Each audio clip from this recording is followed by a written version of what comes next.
This is part 39 of Good Omens. Madame Tracy broke the silence. "Weren't they odd?" she said. She didn't mean weren't they odd. What she did mean she probably could never hope to express, except by screaming, but the human brain has amazing recuperative powers, and saying weren't they odd was part of the rapid healing process. Within half an hour she'd be thinking she'd just had too much to drink. "Is it over, do you think?" said Aziraphale. Crowley shrugged. "Not for us, I'm afraid." "I don't think you need to go on worrying," said Adam, gnomically. "I know all about you two. Don't you worry." He looked at the rest of them who tried not to back away. He seemed to think for a while, and then he said, "There's been too much messing around anyway, but it seems to me everyone's going to be a lot happier if they forget about this. Not actually forget, just not remember exactly, and then we can go home." "But you can't just leave it at that," said Anathema, pushing forward. "Think of all the things you could do. Good things." "Like what?" said Adam suspiciously. "Well, you could bring all the whales back to start with." He put his head on one side. "And that'd stop people killing them, would it?" She hesitated. It would have been nice to say yes. "And if people do start killing them, what would you ask me to do about them?" asked Adam. "No, I reckon I'm getting the hang of this now. Once I start messing around like that, there'd be no stopping it. Seems to me the only sensible thing is for people to know if they kill a whale, they've got a dead whale." "'Tis a very reasonable attitude," said Adam. Adam raised an eyebrow. "It's just sense," he said. Aziraphale patted Crowley on the back. "We seem to have survived," he said. "Just imagine how terrible it might have been if we'd been at all competent." Said Crowley. "Is your car operational?" "I think it might need a bit of work," Crowley admitted. "I was thinking that we might take these good people into town," said Aziraphale. "I owe Madame Tracy a meal, I'm sure. And her young man, of course." Shadwell looked over his shoulder and then up at Madame Tracy. "Who's he talking about?"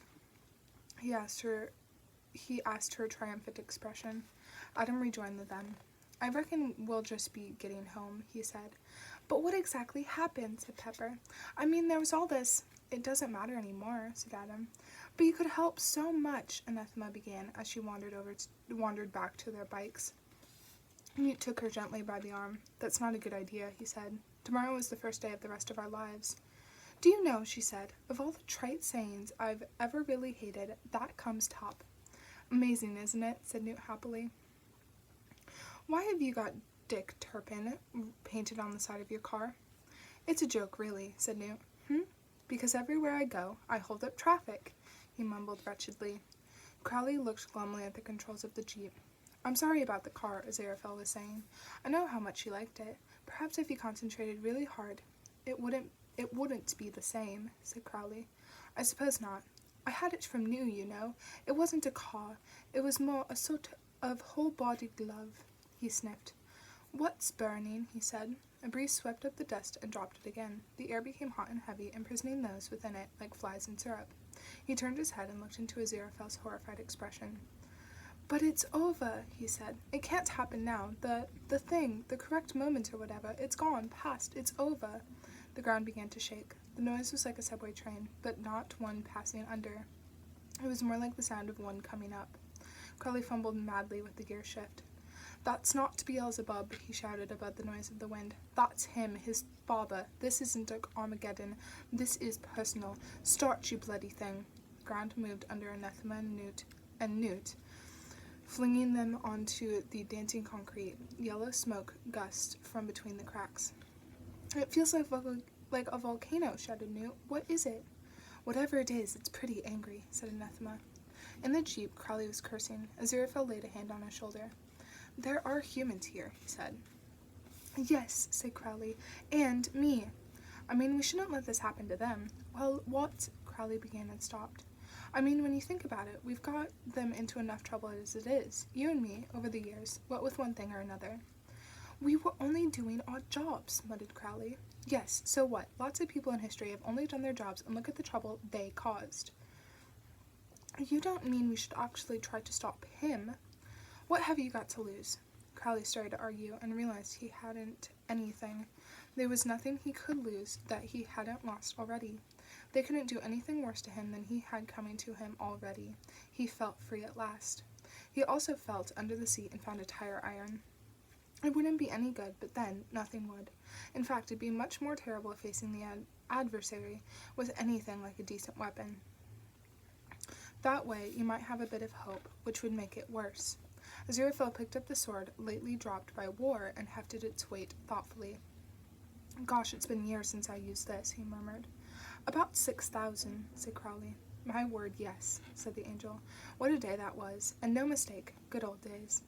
Not really, said Crowley. The noise was growing.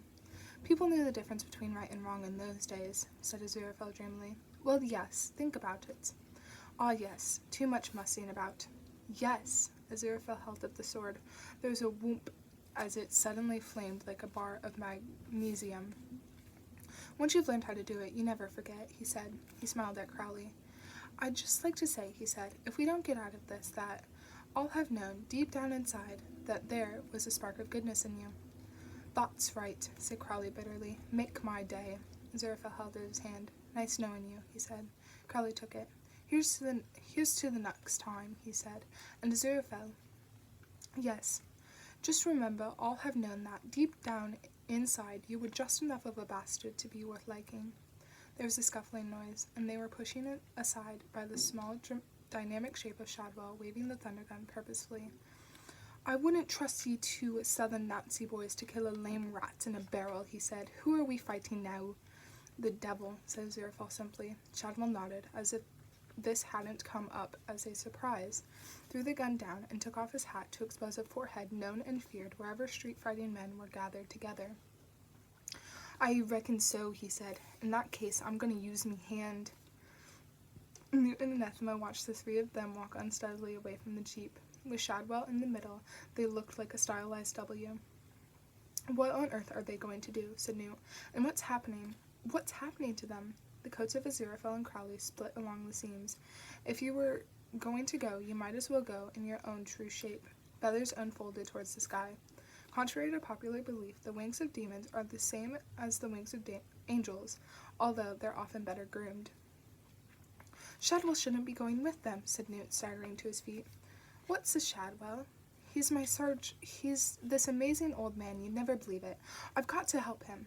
Help him? Said Anathema. I took an oath and everything. Newt hesitated. Well, sort of an oath, and he gave me a month's wages in advance. Who are those other two, then? Friends of yours? Anathema began and stopped. Aziraphale had half turned, and the profile had finally clicked into place. I know where I've seen him before, she shouted, pulling herself upright against Newt as the ground bounced up and down. Come on! But something dreadful is going to happen. If he has damaged the book, you're bloody well right. Newt fumbled within his lapel and found his official pin. He didn't know what they were going up against this time, but a pin was all he had. They ran. Adam looked around. He looked down. His face took on an expression of calculated innocence. There was a moment of conflict, but Adam was on his own ground. Always and ultimately on his own ground. He moved one hand around in a blurred half-circle. Aziraphale and Crowley felt the world change. There was no noise. There were no cracks. There was just that where there had been the beginnings of a volcano of satanic power, there was just clearing smoke and a car driving slowly to a halt, its engine loud in the evening hush. It was an elderly car, but well preserved. Not using Crowley's method, though, where dents were simply wished away. This car looked like it did. You knew instinctively because its owner had spent every weekend for 2 decades doing all the things the manual said should be done every weekend. Before every journey, he walked around it and checked the lights and counted the wheels. Serious-minded men who smoked pipes and wore mustaches had written serious instructions saying that this should be done, and so he did it because he was a serious-minded man who smoked a pipe and wore a mustache and did not take such injunctions lightly, because if you did, where would you be? He had exactly the right amount of insurance. He drove 3 miles below the speed limit, or 40 miles per hour, whichever was the slower. He wore a tie even on Saturdays. Archimedes said that with such a long enough lever and a solid enough place to stand, he could move the world. He could have stood on Mr. Young. The car door opened and Mr. Young emerged. What's going on here? He said. Adam! Adam! But the men were streaking towards the gate. Mr. Young looked at the shocked assembly. At least Crowley and Aziraphale had enough self-control left to winch in their wings. "What's he been up to now?" he sighed, not really expecting an answer. "Where's that boy got to? Adam, come back here this instant." Adam seldom did what his father wanted. Sergeant Thomas A. Dessenberger opened his eyes. The only strange thing about his surroundings was how familiar they were.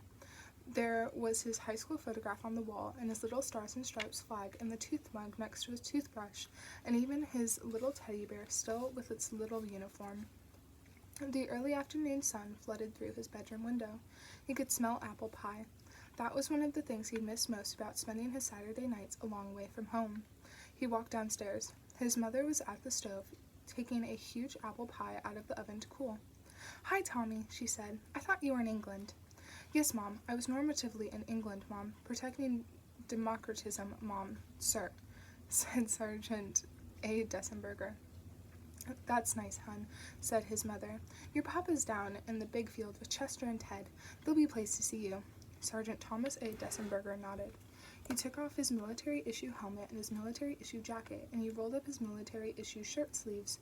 For a moment he looked more thoughtful than he had ever done in his life. Part of his thoughts were occupied with apple pie. "Mom, if any thorough-put eventuates permitting to interface with Sergeant Thomas A. Dessenberger telephonically, Mom, sir, this individual will be—" "Sorry, Tommy?"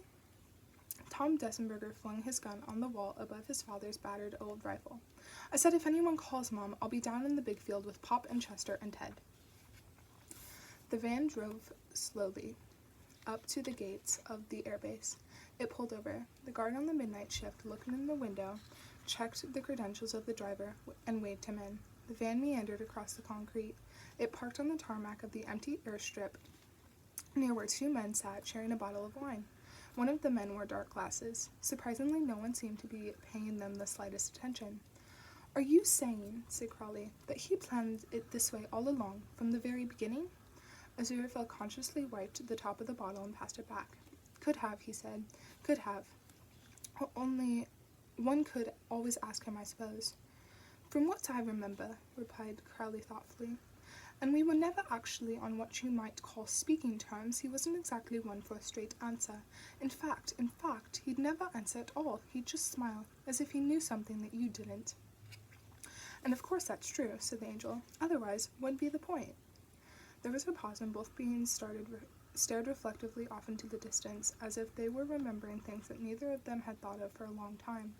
The van driver got out of the van carrying a cardboard box and a pair of tongs. Lying on the tarmac were a tarnished metal crown and a pair of scales. The man picked them up with the tongs and placed them in the box. Then he approached the couple with the bottle. "Excuse me, gents," he said, "but there's meant to be a sword around here somewhere as well. At least, that's what it says here at any rate. And I was wondering—" Aziraphale seemed embarrassed. He looked around himself, vaguely puzzled, then stood up to discover that he had been sitting on the sword for the last hour or so. He reached down and picked it up. "Sorry," he said, and put the sword into the box. The van driver, who wore an International Express cap, said not to mention it, and really it was a godsend them both being here like this, since someone was going to have to sign to say that he'd duly collected what he'd been sent for, and this had certainly been a day to remember, eh? Aziraphale and Crowley both agreed with him that it had, and Aziraphale signed the clipboard that the van driver gave him, witnessing that a crown, a pair of balances, and a sword had been received in good order, and were to be delivered to a smudged address and charged to a blurred account number. The man began to walk back to his van. Then he stopped and turned. "If I was to tell my wife what happened to me today," he told them a little sadly, "she'd never believe me, and I wouldn't blame her, because I don't either." And then he climbed into his van and he drove away. Crowley stood up, a little unsteadily. He reached a hand down to Aziraphale. "Come on," he said. "I'll drive a spot to London." He took a jeep. No one stopped them. It had a cassette player. This isn't general issue, even for American military vehicles, but Crowley automatically assumed that all vehicles he drove would have cassette players, and therefore this one did, within seconds of his getting in. The cassette that he put on as he drove was marked Handel's Water Music, and it stayed Handel's Water Music all the way home.